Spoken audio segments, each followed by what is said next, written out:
One on Abrego Garcia, please. The administration is reportedly inquiring about his return. Is that to check a box for compliance, or does President Trump want him back on U.S. soil, or both? So, as Secretary Rubio said yesterday in the cabinet meeting, this administration is not going to publicly discuss the inside details of our foreign policy and negotiations with a foreign country. And in particular, we are not going to allow a district court judge to try to become the Secretary of State. Secretary Rubio is the one who, under his leadership and direction at the State Department, is managing the day-to-day relationship with El Salvador. Let's just take a moment, number one, to express our gratitude to El Salvador for agreeing to take some of the most dangerous terrorists off of America's streets and to put them into a safe environment where they cannot continue to engage in acts of terrorism or coordination with the Maduro regime. You may have seen recently an FBI assessment that was unclassified that said that the Maduro regime is using and planning to use trained Aragua terrorists to carry out assassination plots on American soil. Now, very few in this room covered that. I'll let you all ask yourselves why you didn't cover it and why your editors didn't assign that story to you. That's something I think you should think about on your own. But this is a earth-shattering piece of news. The Biden administration imported the terrorist army that our own FBI assesses is planning assassination strikes on American soil against critics of the Maduro regime. Those are the terrorists that President Trump is finding and apprehending that our Democrat judges and Democrat activists are trying to keep on U.S. soil.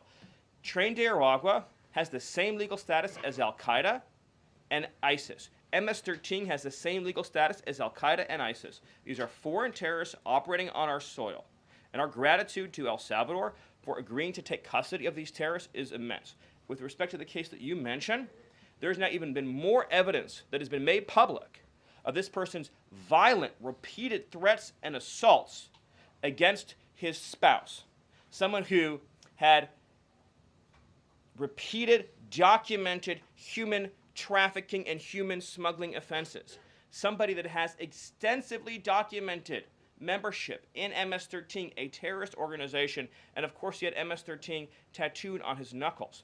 This is a person that was a clear and present danger to the safety of the American people. And it is a sad reflection on the state of our media and many of the outlets represented in this room that you obsessively try to shill for this MS-13 terrorist. Well, no coverage occurred in your papers about any of the Americans that were raped and tortured and murdered by the illegals that Biden was importing into our country. You know, you talk about due process. The Biden administration made the decision to give extensive due process to two Tren de Aragua terrorists that were apprehended at the border just a couple years ago. They were two gentlemen. They were from Venezuela. They were members of Tren de Aragua. The Biden administration Border Patrol apprehended them and made the decision to provide them with extensive due process, put them onto a program known as supervised release, and put them on ankle monitors so that they could go through a lengthy legal, judicial determination as to whether these legal aliens who had just set foot on U.S. soil might want to live in the United States for the rest of their lives. What was the result of that decision? What was the result of that choice that was made? Those two men kidnapped a young girl named Jocelyn Ungary from her family. They beat her. They sexually assaulted her. They tortured her. They stripped her.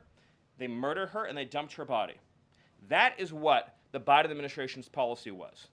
Most of your papers never covered her story when it happened. To the extent that you covered it at all, it was because President Trump forced you to cover it by highlighting it repeatedly over and over again. He had to shame you into covering it. And each and every one of you that sides over and over again with these MS-13 terrorists, to the extent that you have the financial means to do so, you all choose to live in condos or homes or houses as far away from these kinds of gangbangers as you possibly can. If I offered any one of you a rent-free home with no taxes to pay in any of these gang neighborhoods, and I said your neighbors are MS-13 terrorists or Mexican Mafia or Sinaloa Cartel or Tren de Aragua, I couldn't pay you to live there. But yet you, with your coverage, are trying to force innocent Americans to have these people as their neighbors and that one day their daughter may be abducted from their home and raped and murdered. So you're not going to get an ounce of sympathy from this administration or President Trump for the terrorists who've invaded our homes and our country.